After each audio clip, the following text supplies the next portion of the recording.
Hey gang, AV here. Welcome to my review of the G.I. Joe Retaliation G.I. Joe Trooper. Here they are in the packaging. As you can see, I've got two figures out here. The reason why is because there was a slight variation with the figure. You may notice that, let me see how I can do this here. You notice how this guy has got a blue face mask and a blue scarf. And then this guy has got the brown face gas mask and the brown scarf. They also, you can't really tell unless you look this way, but this guy's also got a brown cape and this guy's got a blue cape. Basically, the color difference, this guy had brown, this guy had blue accessories. I managed to find both in the wild, but I only managed to find the blue, two of him. So I've got a blue one open, which we'll have a closer look at in a second. But I wanted to show you that there is a variation in the color for this particular character. I'm not sure which one was more readily available. I will point out that the blue is actually featured on the card art, not the brown. So that, combined with the fact that I've managed to find two blue and only one brown, it leads me to believe that there are fewer brown gas masks and capes out there than there are blue. But I mean, I could be completely wrong on that. It could be actually equal distribution. It was just my luck that I found two blue.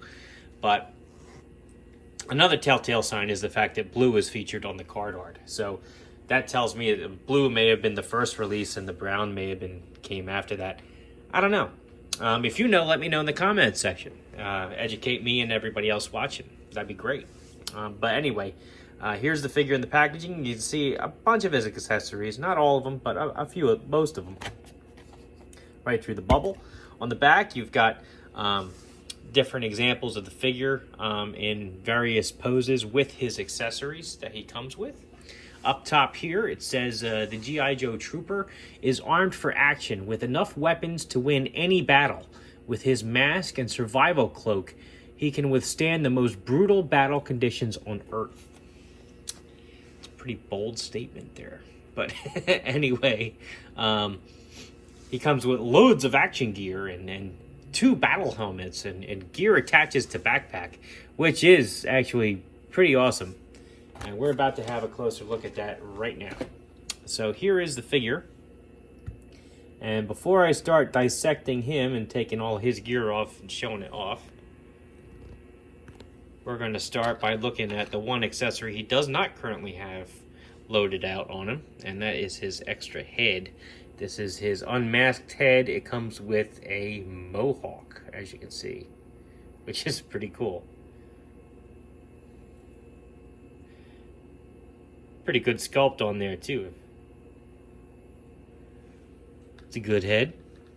Here is the figure himself. We're going to have a closer look at him before I start dismantling him.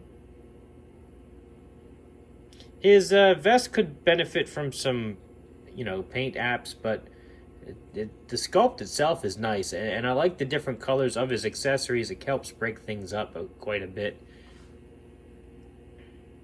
I like the fact that you can store the backpack on him despite the fact that he's got his cape on, or his cloak, I'm sorry. Very cool looking figure. Let's start with his rifle that he's holding. He is a little back heavy. Wish he came with a figure stand, which he didn't, but that's all right. Here's his rifle here. It's a nice rifle.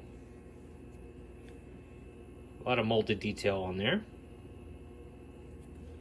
Pretty cool. We're going to take his backpack off.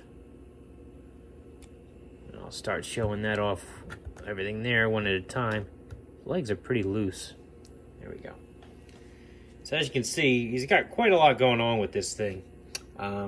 He's got two other hand weapons here that's still up top. This is a really nice feature with the army building figures that they have, to give them a whole bunch of different weapon loadout possibilities. It helps make your army seem more diverse when they have different weapons. Pretty cool. He's also got all removable pistols here. So you got this thing.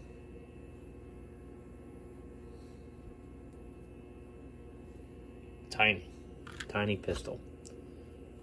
This is the exact same. You get two of those. And you got this one.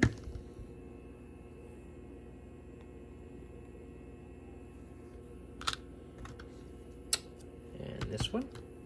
Same exact gun. Again. And gas mask comes off.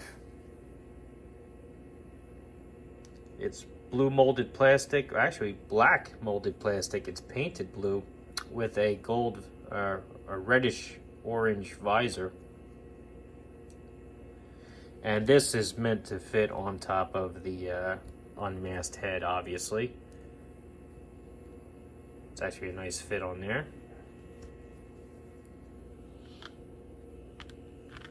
And last but not least, for his backpack, you have his removable entrenching tool, which is pretty cool. Which no trooper should be without. Pretty cool harness too, as far as backpacks go. I like the way they solved the storage problem by giving all these holsters and clips for everything. Compact, it's not too bad, and it holds a whole lot of stuff, as you saw. His last accessory here is his cloak. Well, actually not his last. This is just like a rubbery plastic. It's form-fitting. It is meant to clip over his right side, as it was. Forgot he also has these knives attached here.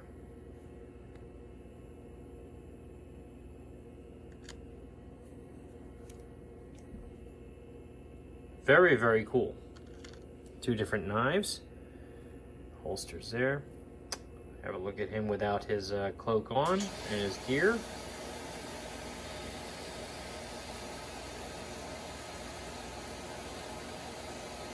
Very cool looking figure.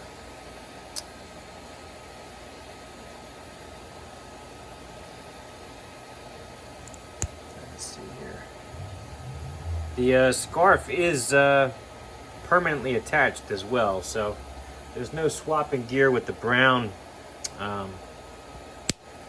cloaked figure. You're stuck with this color scheme with this guy. I'm trying to angle the camera, excuse me. Alright, so let's do some articulation. His head is on a ball joint. We'll do a full 360. It can look up a little, down a little. Can tilt from side to side a little bit. Arms can flatten out against his chest. Oops, holster came off. Can do a full 360. Angle his arms up about that high. There's nothing at the bicep. He can flatten his arm out, as well as bend it 90 degrees and rotate it 360. Wrists, full 360 degree rotation. And yes, he does have the coveted wrist articulation. This side bends in and out.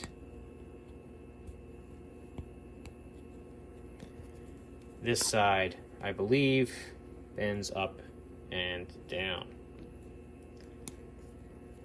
He does have an ab crunch, although it is a little hindered by his harness. You can still get some motion out of there. Legs can kick up about this high. Back about that far, splits about like that. Double jointed knees, can get his heel back quite a ways. Ankles can point his toes all the way down, not hindered there at all, and up slightly. I mean, there is a cuff here at the top of his foot, which does hinder it going up, but as you can see, down is unhindered, completely unhindered. He also has a rocker joint here at the ankle as well, so that he can properly stand. Very, very cool figure. Even though he is a little bit lacking in the paint department, it is nice to see the added articulation and the very cool accessories that he comes with.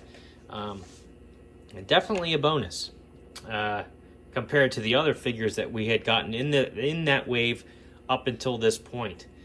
Here he is next to a vintage G.I. Joe figure, Snake Eyes.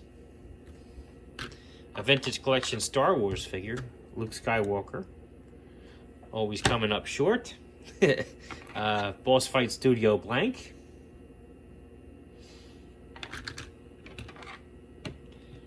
Marvel Universe Captain America. And last but not least, the 7-foot-tall Master Chief. So all in all, I think he's a really cool figure. Like I said, there are 2 different color variations for this particular guy. I would have liked to see a little bit of painted detail on his weapons, but I think the color they chose for his weapons makes it an easy pass. Like an easy to forgive the lack of painted detail. I'm trying to say. I love the backpack and how you can store everything he's not currently holding. The alternate head is nice. I like the accessories he comes with. I think he's a great figure. Bottom line, if you can find one at a decent price, I do highly recommend that you pick one up. It's a little bit after this guy's release date, so I'm not sure. Not sure how easily you're going to be able to army build them at this point, but who knows? You might be able to find them at decent prices now. I really haven't looked, but I do think they're cool to have.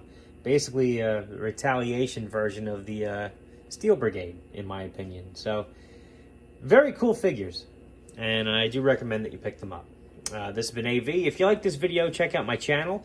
I have plenty of other G.I. Joe videos loaded up there, and still a lot more to come. I've still got a pile of stuff here to review from the Retaliation line alone, not to mention all my other stuff. So, if you like G.I. Joe, there's a lot more coming. My channel also features just about everything else under the sun. That's 1/18th scale, so give all that stuff a look as well. Be sure to subscribe if you like what you see. Click the notification bell so you don't miss any of my uploads. And as always, take care.